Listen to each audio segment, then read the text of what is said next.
Hi everyone, my name is Kundayi Munzara. I'm a portfolio manager and co-founder of Sesfikile Capital. Um, our business really grows or grew since 2010 from one thing, which is really a passion for listed property and a passion for property in general terms. And I when thought of this building as an image. I think for some of you who fly from Cape Town, this is the biggest distribution warehouse in sub-Saharan Africa, and this is owned by some of the REITs that we invest in called Fortress.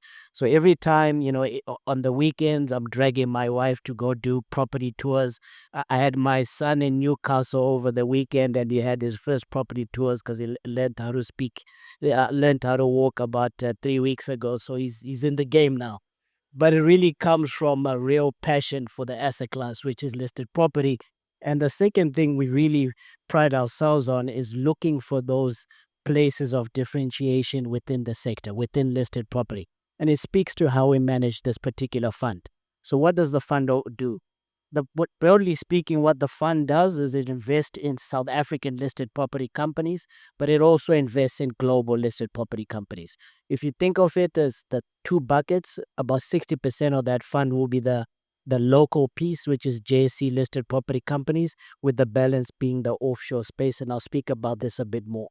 What we aim to do is to outperform our benchmark over the last 14 years of being in business. We fortunately have been able to deliver that for our clients in both our local and our global strategies. And we definitely are committed to doing the same in the Flexible Property Fund. Delivering outperformance of the OP benchmark and the FTSE EPRA benchmark as well in the global piece. So it's a combination of those. And for those investors who look at property, I think it's very difficult to de-link property from income. Property is a total return asset class, but income is very important. So within all that, we want to deliver good income over time for investors. Predictable income streams that grow above inflation is what we want to deliver. So what's our toolkit? How do we do that? So if you look at those two buckets in the local space, we've got an investment universe of about 20 to 26 companies within five sectors. So that's office, retail, industrial, self-storage, and a little bit of residential and a bit of healthcare as well.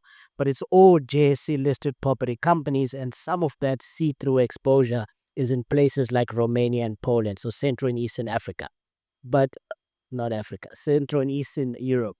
But when you look at the global opportunity set, and this is where the fund gets quite exciting because it gives you the bottom-up approach and the active trading that we can express in the local process, but it also gives you the amount of breadth and depth of opportunity set that you get in the global space. So in the global space, in South Africa, we spoke about 5 sectors. In global, we've got 16 plus sectors. So in addition to what I spoke about before, we've got data centers, we've got towers, we've got healthcare, we've got self-storage, we've got senior housing, we've got manufactured homes. The list kind of goes on. And within that, we've got about 350 companies that we can choose from, ultimately from about 8 different regions in developed economies. That's North America, Europe, and Asia Pacific. So it's a wide universe that we choose from. And within that, we end up today, we only have 34 companies. So what this fund is, if you look at what we do in the offshore space and what we do in the local space, don't look at this as a simple combination of the two funds. This is our best ideas from everything that we see in the global space, whether it's South Africa or outside South Africa. What's in this fund is what we call our best ideas from everything. So what's the toolkit and what we do, how do we get there, is what we call the 4D approach. And this started from when we started the business back in 2010.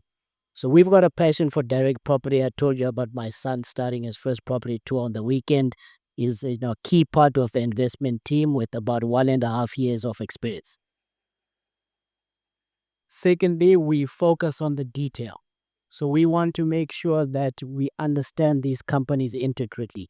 Not only do we know the assets, but we also know the balance sheet. We spend time with the management teams. We try and understand everything about these companies, and it speaks to what we are. We are a property business that has a strong passion for the asset class. But you must understand the drivers. So interest rates could be a driver. Particular transactions could be a driver. Where we are in the business cycle. Potentially tonight, what happens with the election tonight could be a driver of what happens to markets in the kind of medium to long term for global markets. So we must be aware of these things. And also, lastly, through our vast experience in the sector, we must understand some of the corporate action opportunities that add a bit of alpha to the portfolios. And that's what we've delivered for clients over time. Now, speaking to process, what we do is a couple of things, and this is what we do in both local and global. We try and identify themes that are happening globally. So, what's a theme? In the US, the baby boomers is the fastest growing population cohort. So, they're the second biggest population group and the fastest growing population group in the US. So, what that means is that the demand for healthcare type real estate is starting to grow. For all of us, we're starting to carry more and more data and consume and create much more data just from our cell phones. The demand for data centers is a driver, and it really speaks to how we think about things thematically. We try and mesh those themes to real estate fundamentals, ultimately to find the best stocks, the best sectors, and the best ideas that fit within those themes, and also importantly, to try and avoid things that they would be disrupted by those themes. Valuation is always important. We like to buy companies with reasonable or good fundamentals, but at a reasonable price. Ultimately, what ends up in the portfolio is where we think the best value and opportunity for alpha is. So, what's emerging now? So, just as I kind of close off my section of this presentation, what are the emerging themes? So, from a South African perspective, I think the election outcome was positive for markets, positive for sentiment, positive for property. Property is up about 30% this year in South Africa. I think globally the best performing real estate asset class.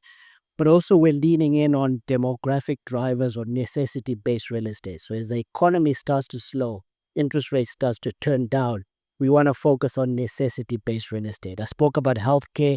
No one consumes healthcare out of pure consumption desire, but out of necessity. We don't store things in self-storage boxes out of desire to store things, but out of necessity of running out of space. That's where we're focusing the portfolio. I think the positive impact of green energy cannot be underestimated, and the investments these companies are making are yielding returns of 15 to 20%. Sometimes it's better to invest in solar than to invest in the real estate at this point. So it's pretty attractive. And also interest rates are starting to come down, have started to come down, and that is a big one for property. So for property, you want a stable economic environment and a falling interest rate environment, and generally that's a good market for beta and alpha. Now in closing, just really what our business is. We started the business back in 2010. We've got about 18 billion in assets under management and about 16 years combined investment experience across the team. With three portfolio managers on this fund. My colleague who will be on the panel today, Evan Chankalovic, also co-founder of the business, and Naeem Tilly, who's our head of research, and me as the guy who drew the short straw to do this presentation today. So unique characteristics about Sesfikile as our close off. We're all about property. That's all we do. We emphasize that diversity is in our DNA. And if you look across our team and you scratch a little bit further, the only thing that links all of us is that all of us are last born in the business, but nothing else, is similar in terms of our characteristics. We love property and we're last born in our families. Alignment of clients and our interests. This is our business, this is our brand, and we want to build this over the long term. And we do that by consistently delivering for clients. Thank you very much.